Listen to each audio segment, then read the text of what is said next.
What's going on, YouTube family? And oh God, it's supposed to be down here. Thank you. Mike Anderson here at the 1% Solution and Living Motion Monograms, and today we are going to be talking about that pretty incredible Super Bowl halftime show, Super Bowl 52. Little JT, little Justin Timberlake action going on, and I know it's been a hot subject amongst people, and about what's worked, what didn't. This is not about technical difficulties, where it's not going to go into we'll go a little bit about like what songs and stuff he played and everything, and kind of address some of those, but I don't want to spend too much time on how they could have made the technical stuff even better and prevented it, just because look, I'm sure the companies know what they could have done different to make it a little bit smoother. Yep, kind of figured that by now they would have got this all right, and but I guess as we know, every event is unique, every event is different, and most importantly, they all have interesting ups and downs, so to speak. So but I think that this is proof that as entertainers and stuff, we are losing, folks. We are losing the battle against microphone and frequency ranges and what we can and cannot do for events. It just kind of goes to show with this particular one. And I know I've talked to Ben Stowe over at NLFX quite a bit about the issues that have happened with he's kind of our one of our leading experts when it comes to frequencies, and one of his jobs in his vast job title, what he can do is monitor and assign frequencies for major football games. So that's basically what we're going to be diving into today. And just to kind of basically just jump in and get started, I'm going to get set up here, make sure that we get all of your guys' questions in here and answered. That's over here. All right. And already in our live chat, DJ Sean, thanks so much for being here. Ian, appreciate you. Ian Moon is here, and let's see. What's going on, DJ Sean? Appreciate you being here. Make sure you guys say hi in the live chat and ask questions as we continue through our live stream here, and kind of go over our the different aspects of it. But why don't we kind of dive right in here, see if we can get this right. All right, we've got this up. Perfect. And one more thing we got to do here.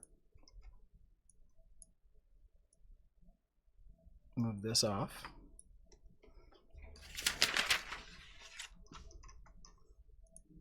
Whoa, no, don't. I'm not going to make you guys sit through the intro again. All right. So, as we bring this up, we of course, the setting, nobody knows at this point, but we are actually underground.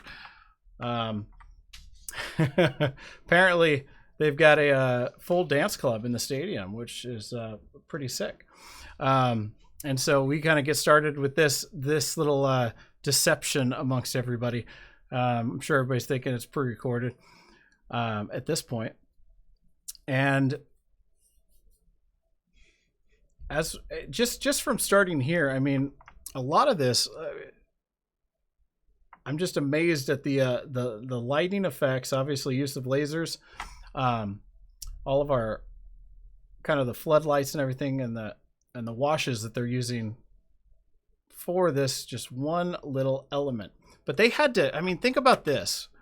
We went from this point of view, which is him on stage, to him walking.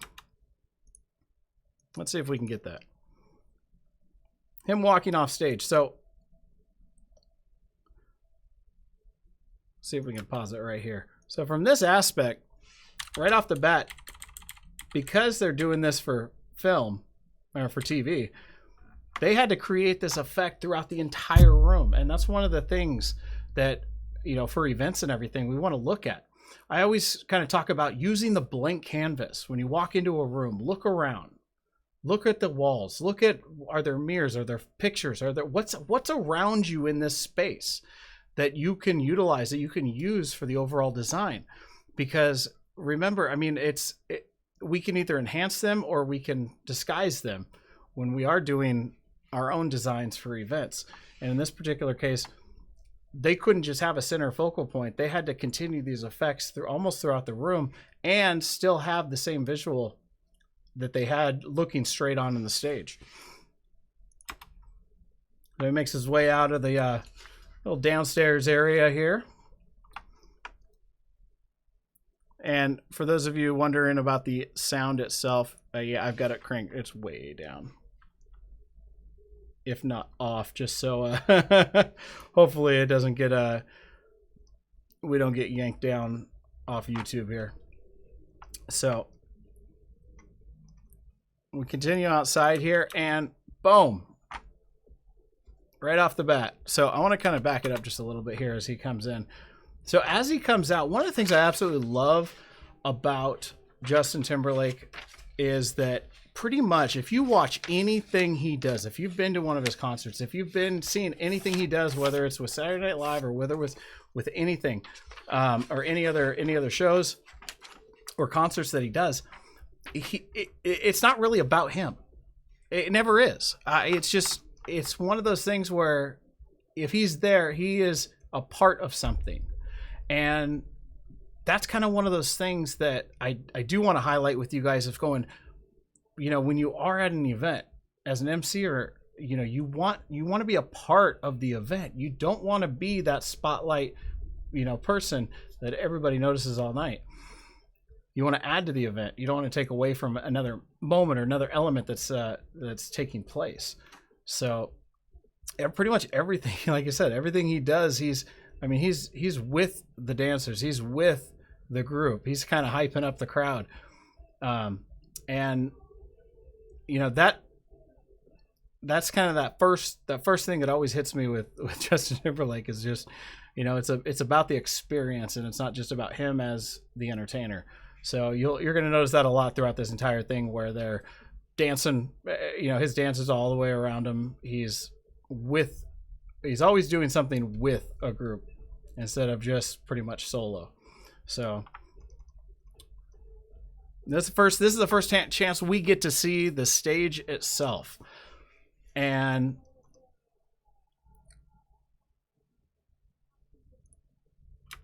when I first kind of came up with the design aspect of like, ooh, wait a minute, why can't we use projection, you know, to do monograms? And I started thinking about, what is a projector? Well, a projector is basically a light source, except it's a light source that we can control what it shows, whether it's colors or shapes or objects or anything. And it's a light source that we can change every single week. And that's kind of came about from seeing how stage production has evolved over the years. Let's see here. And let's go back. There we go. And how, you know, it wasn't too long ago when stage productions evolved from doing, you know, hundreds and hundreds of par cans and lights and everything, and big, huge stage settings that had to switch during the event itself and everything, to all of a sudden the production companies got wise and they were like, ooh, we can do a video wall and be able to change the setting to anything we want. And that video wall can be used for this event and, you know, whatever other events we're going to be using in the future. All we have to do is change the content of what we're showing. So Ian says, yeah, on here, back in our club areas.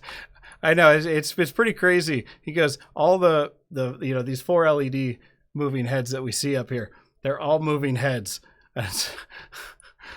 And that kind of does amaze me. It's like, wow, you know, some of us may go a little overkill.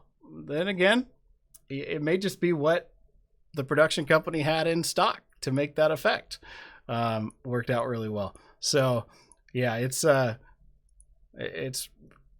didn't move it all, but they did the effect they wanted. So now they've got all of these you know, LED or LCD screens up on stage, and they can transform it to anything they want, which we're going to see a little bit later in the performance there. And then and the lighting. The lighting's is always incredible because we only get to see usually a small portion of this. A little bit later, I think we're going to see a little bit more of the stadium itself, like right here. And this is where I think they do a really great job. The big key to this is they have, what is it, like 13 minutes, I think? 13 minutes for, an entire show. And they have to fit all this stuff in 13 minutes. But in 13 minutes, they have to do a few things. They've got to captivate a live crowd, whether it's there, not only in the stadium, but at home as well. They got to take them from the starting point of all the craziness of setting up and everything to out of control. And I think that's where, a lot of people were complaining about the song choices and everything, but that's one of those key things. It's even at the beginning of one of our events, some of the song choices can be key of taking the crowd from going from, zero dinner to dancing, having a blast. We don't really have to, do that. If you concentrate on your overall event of thinking about it from the very beginning, when the guests first arrive, how are you going to energize this group? How are you going to make it fun from the very beginning so that we're not starting at zero when dancing gets started? By the time I get to dancing, we've already got the group at 6 or 7, and we're ready to take them all the way to 10 early on. It's a much easier to transition to dancing when you've already got that energy and flow going. So, but they've got to take them all the way, with the music itself, getting them to sing along, getting to have a good time, transitioning amongst all these songs as quickly as possible, because they do have a 13-minute time limit. And then out of all that, they've got to have a great ending to it as well. So we'll dive into that when we see that here towards the end. But this stadium alone, they've got spots everywhere. They've got lights on pretty much every level shining down, and we only see a small fraction of them that create the overall picture. But it's so cool to see them use this much space and to be able to almost, in a way, by using lighting and the way it's shined, is to create almost this insanely huge stage that pulls everybody into the show itself. And you can also see that they're also utilizing black areas, to hide stuff. That's something that we need to consider as well. We got an empty space. So you can see right here. Oh. So right off to the right side here, I promise you, all this area is in black right here. It's pretty much empty. But if that was lit up, then it just looked like a small crowd right here in the front. So this is pretty much empty of people rushing in and out for different parts of the show. But they were able to hide that by keeping the lighting down.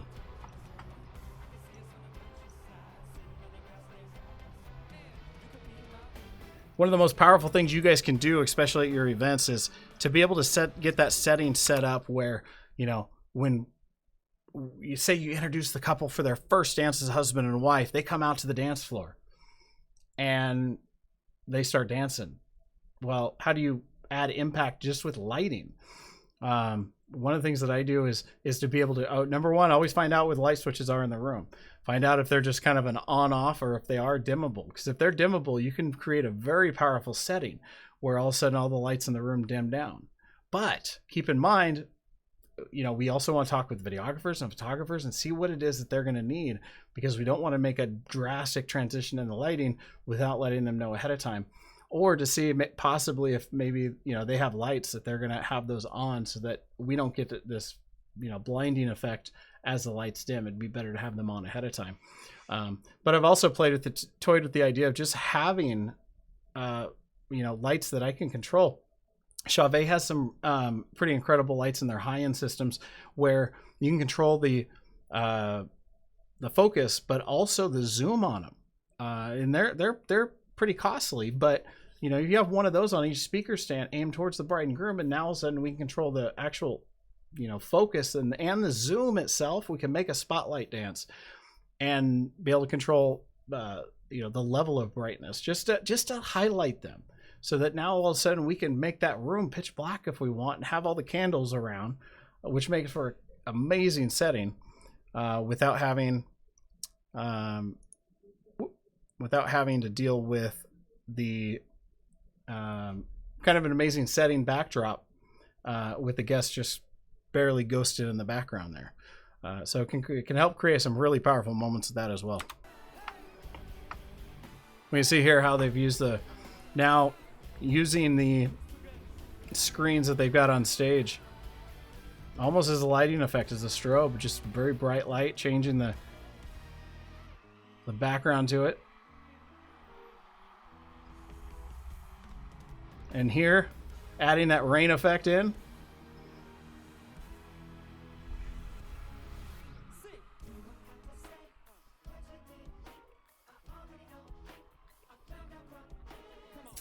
The power of LEDs, where we were able to take almost anything and be able to change the colors.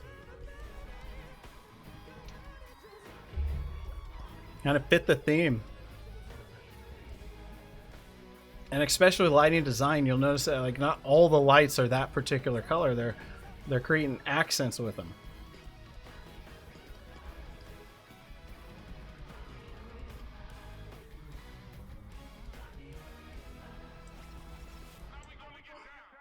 Rob Spencer says, "Hey, how do you do these broadcasts?" Yeah, green screen, and definitely green screen, OBS software, which I've been playing with as far as because it's free software that you can use for anything, and actually it's designed for like projection. So might dive into that a little bit more later.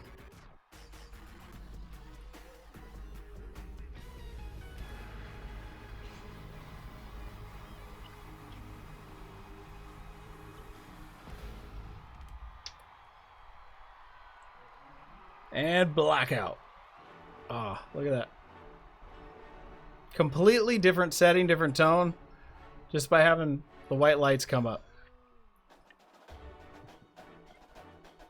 This is one of my favorite parts, because you could see just how big all of a sudden they make that stage. The stage is now blacked out. We've kind of lost track of what that is. It's just kind of part of the backdrop now. And they're utilizing all the other lights that they have in order to create this amazing background. And I really wish in more places we're able to use haze, because it could add so much to the effects. I know in California we're really limited, man. They are super sensitive when it comes to what we can and cannot use. Howie, good to see you here, man. Thanks for joining us in the live chat.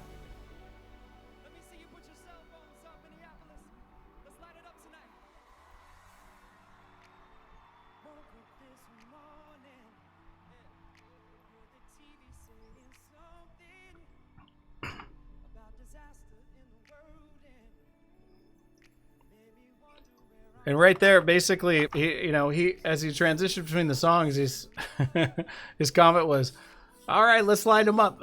Pull those cell phones out and let's light them up." I still want to figure out a way that I could do this for a farewell dance or a first dance or something. Is to have everybody pull their cell phones out, turn their lights on, and I think we've got a big enough place or something that it would look amazing. Especially if we got a great videographer or something that can capture this. But again, if we're doing this, we're turning off all the lights, having them pull those out, hold them up, and then being able to we definitely are going to want to highlight and spotlight them for that moment, as we have as they have him with a spotlight here. Oh, and this brought up a whole lot of controversy, but I was, as you guys can guess, I was jumping up and down in my seat when it came time for this. I'm like, yes! This is actually where originally the Shadow entrance came about. It was Prince's Super Bowl halftime show, and they basically made him 80 feet tall, and I just kind of saw that. I'm like, I gotta find I want to do that at a wedding. I want to make my clients larger than life. How can we do that? And that's where it all came about. Now they're using the screen for a couple things. Obviously, they're mainly for projection. So they're just showing video. And the whole controversy was that, you know, Prince said in an interview one time, I do not want to sing. Absolutely no way. I want, you know, if I was meant to sing with someone that's, you know, no longer here, I would have been born at that time period. And I kind of chuckle at that. You know, this was a tribute to him. This was not Justin Timberlake singing along with Prince. This was featuring one of the most amazing Prince songs that he's got for this town, and, you know, creating an unforgettable experience for them. And that's just video footage of the halftime show of him doing the shadow. Just incredible. And being able to use even just, like I said, sheets. And I just got in some new fabric that's, you know, projection fabric. It's supposed to be really high gain and look pretty amazing. I can't wait to stretch it out and see what it ends up looking like. So, oh no. Let's see. We're going to play with this a little bit, see if we can get through it for you guys.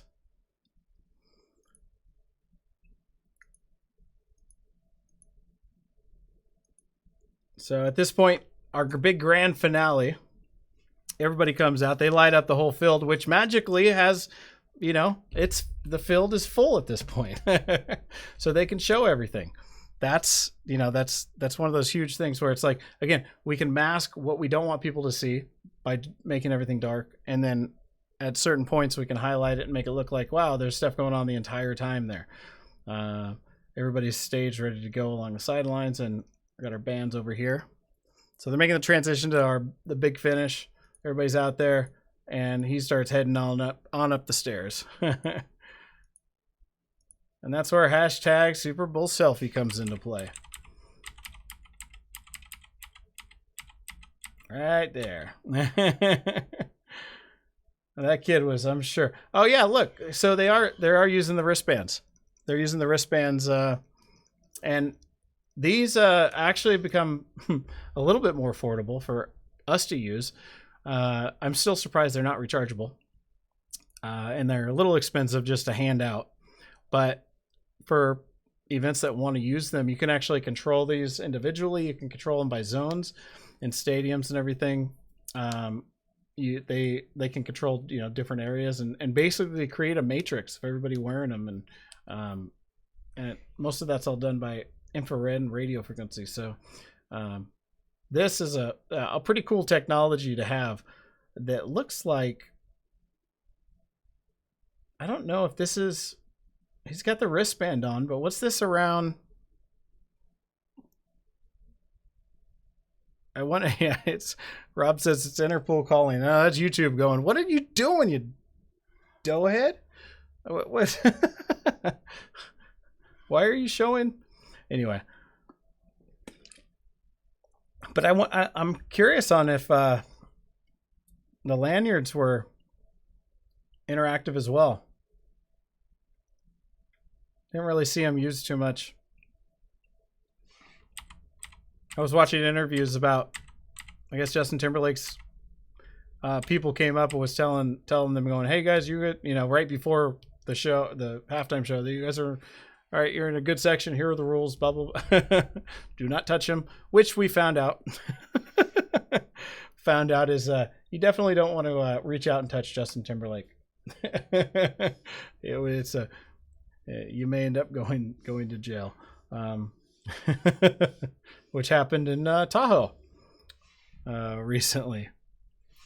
Donnie, what's up, man? Good to see you here. So we are reverting back to, bam, overall shot. Reverting to still images right now for you guys because YouTube keeps shutting us down.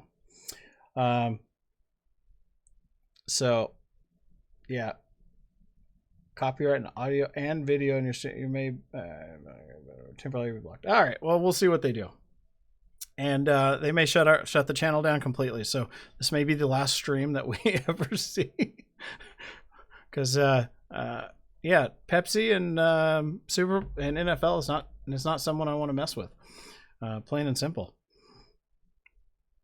Yeah, seriously. Well, it's a lot. Rob goes, seriously, they jailed someone for touching them.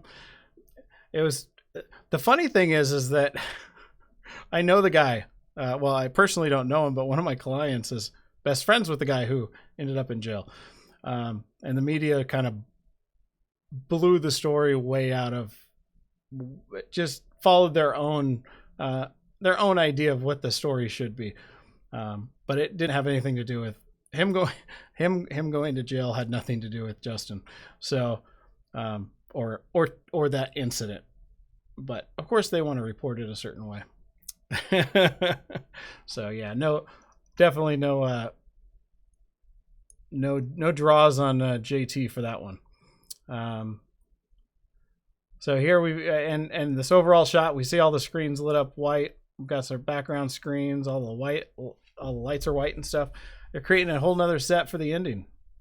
Got everybody up on the field, all the dancers and everything surrounded, and the amount of work and stuff. And remember, they've got to get all of this set up in place. I don't know the time.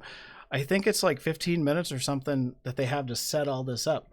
And I was trying to look at some behind the scenes footage of past Super Bowls and how they get this rigging and stuff in it. To me, it seems like every stage piece that they bring out, I didn't see any cables on anything on it, and the recent past ones, it seems like each piece is kind of run by its own generator and lighting source. They might be doing the all the lighting wirelessly. I'm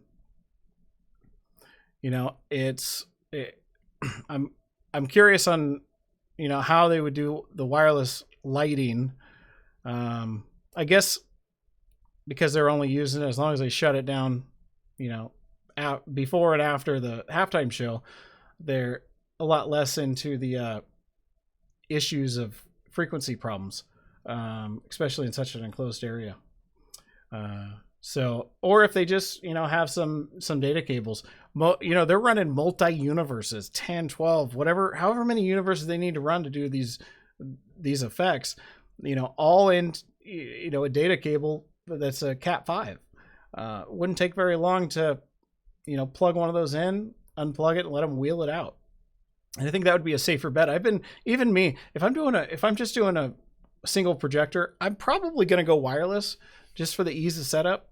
And depending on where it's at, but anytime I can, I still kind of rely on wired setups, because especially doing multiple projectors or multiple images, so that I don't have to, it's just one less thing you have to worry about. And if I can do it safely, then and reliably. That's the other thing. It's got to be reliably. Reliably? Is that even know? I don't know. Donnie says, Adrian Peterman was on the field working the halftime show. Some of his picks were pretty dope. Right under the Prince projection. Oh, nice. Nice. I'll have to see if he's got any of those on Facebook. Oh, he's part of the group? Let's see what he's got.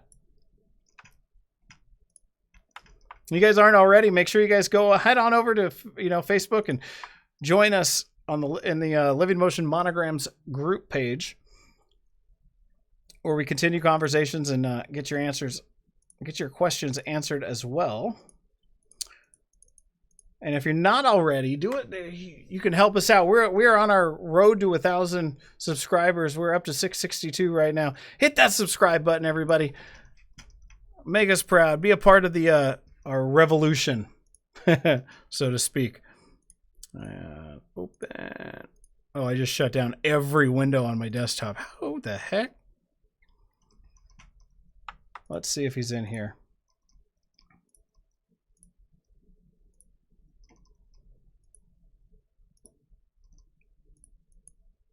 All right.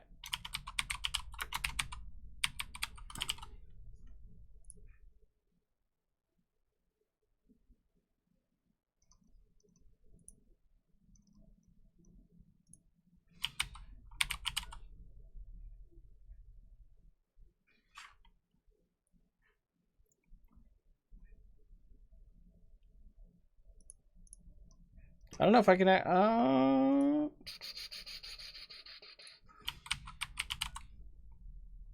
There he is.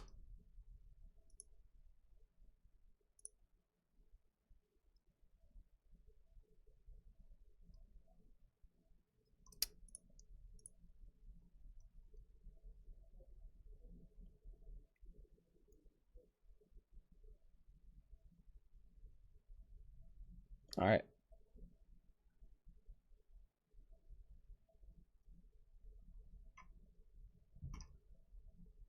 See where.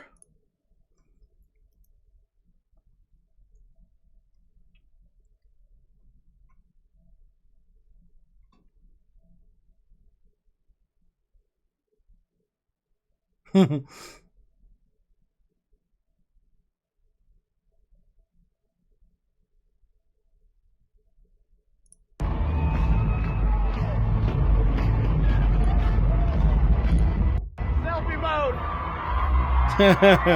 Adrian, I hope you don't mind.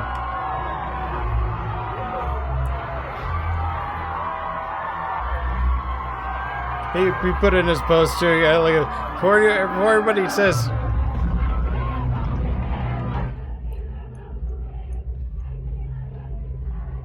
Before anybody says, put down your phone, enjoy the show. Everyone in, he says, I've seen the show 6 times already, all the way through, so during rehearsals. I'm not too worried about seeing it live.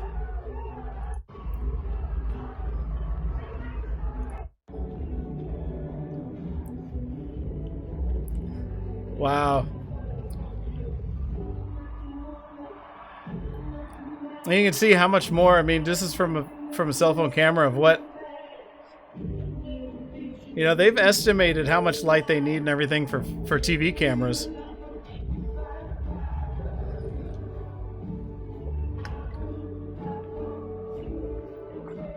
He's like, oh, cool. He's going to be at... So Adrian's going to be at Lighting Symposium. That's one of those things, guys. If you haven't already, I know that they might have a couple tickets left. Donnie and I both are speaking at the Lighting Symposium this year. It's coming up. And if you're interested, make sure you contact Mike as soon as possible.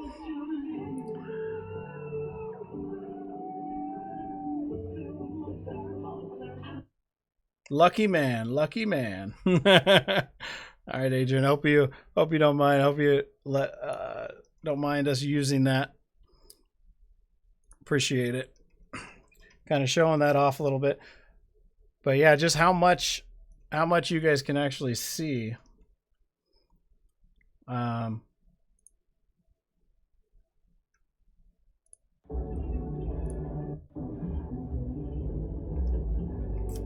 much you can see in this arena.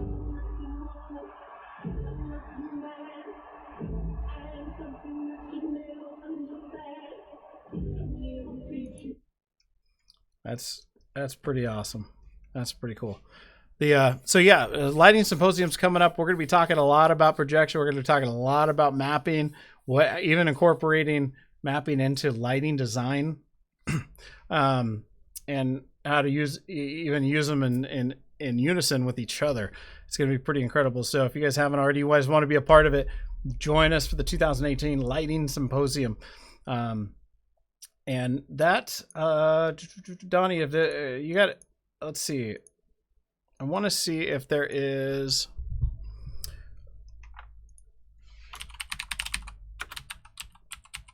I don't think he's got the website, but there's the Lighting Symposium on Facebook, the group, which is Lighting Symposium, or you want to contact Mike Fernino directly, or send me a message, and I'll message back with his contact info for you.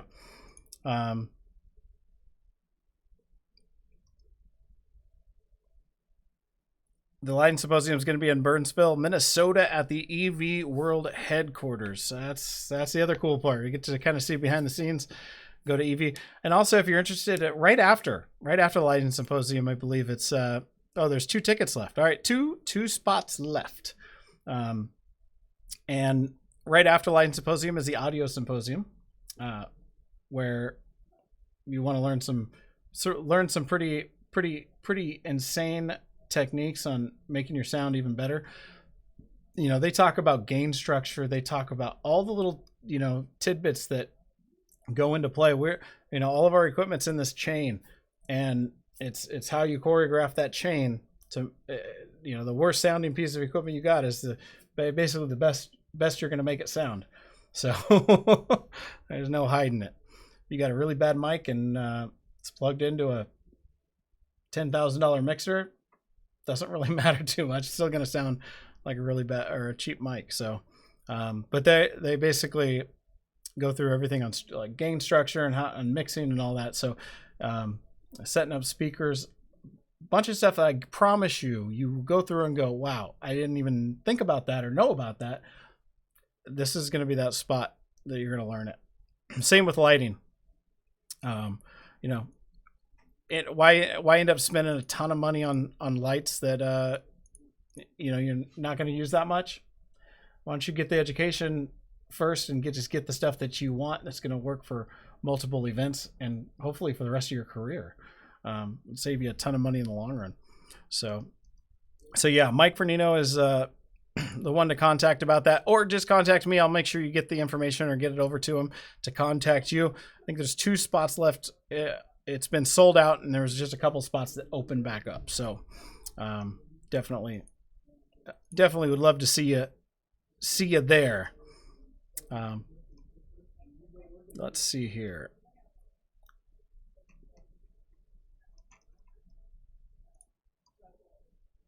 So we got that. I think.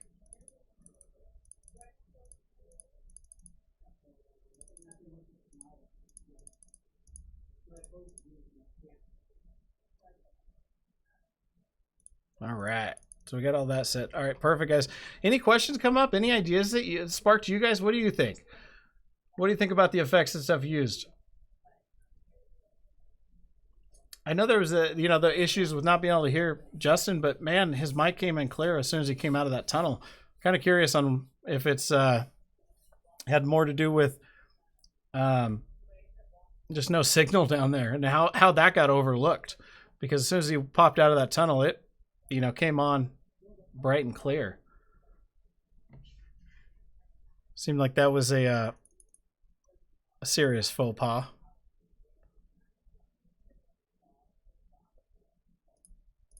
We got the wristbands, blinkfx.com. Ian put a link in blink-fx.com. And I've seen them advertised a few times in our group, so I just don't know the cost on them. Just still pretty high for kind of a throwaway use for large groups of people. But when you're doing a concert or halftime show like this and tickets are as much as they are, then you can kind of afford to do that.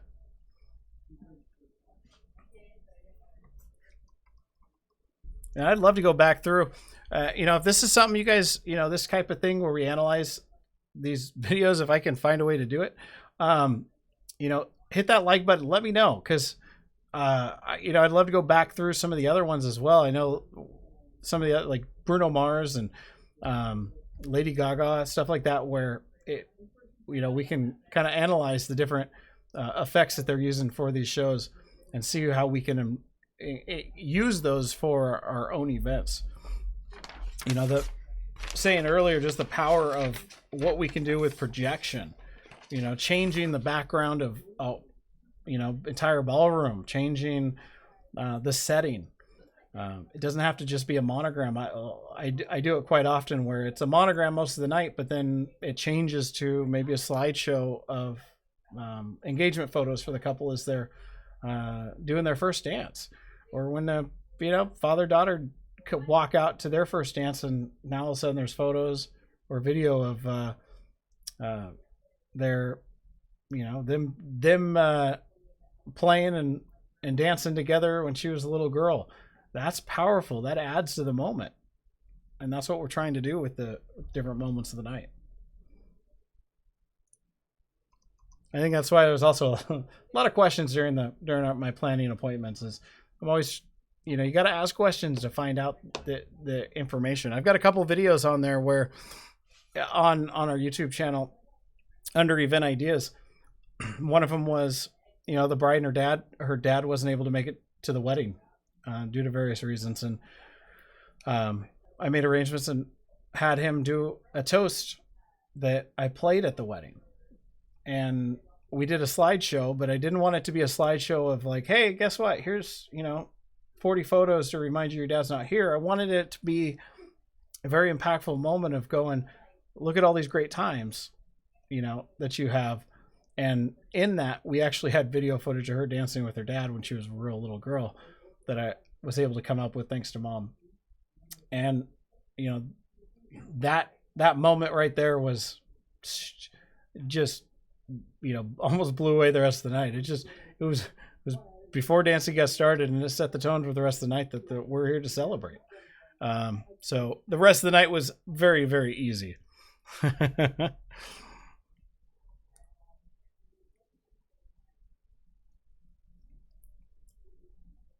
So Rob Spencer says, create patterns.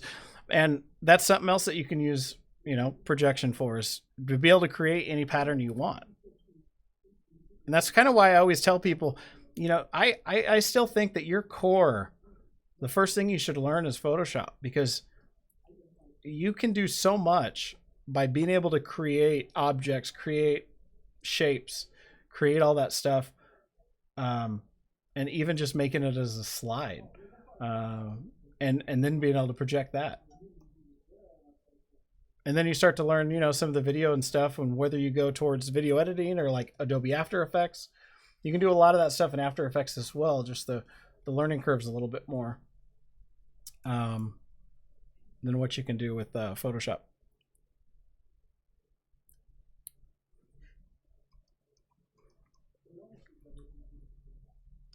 And let's see.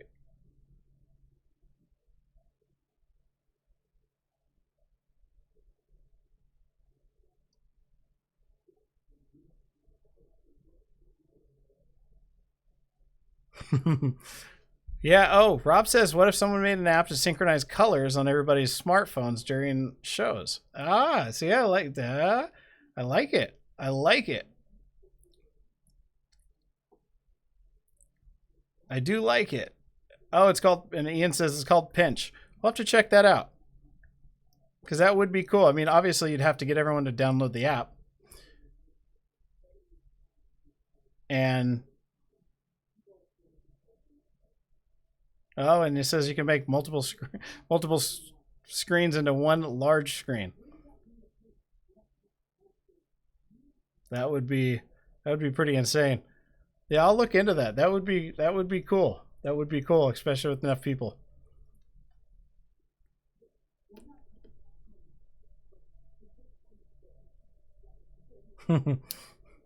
Yeah. Rob says, I got homework after this show. You and me both, buddy. Well, if you guys haven't already, make sure you hit that subscribe button. Join us and push this subscribe total up. Help us push it up to our 1,000 goal. Much greatly appreciate it. And if you like the content of this, at least the stuff that didn't get blacked out, it's recorded now, but I don't know what it may not be up later. Make sure you guys hit the thumbs up. Let me know, and we'll do more how they do that segments on our live stream as well, on different things that pop up. So I appreciate you guys coming and joining us for the live stream, and asking all your questions and stuff. Any other questions, toss them down in the comments section below, and I'll get those answered for you as quickly as possible. Thanks again, guys, for coming out. We'll see you guys on the next live stream, and that's about it. See you guys later.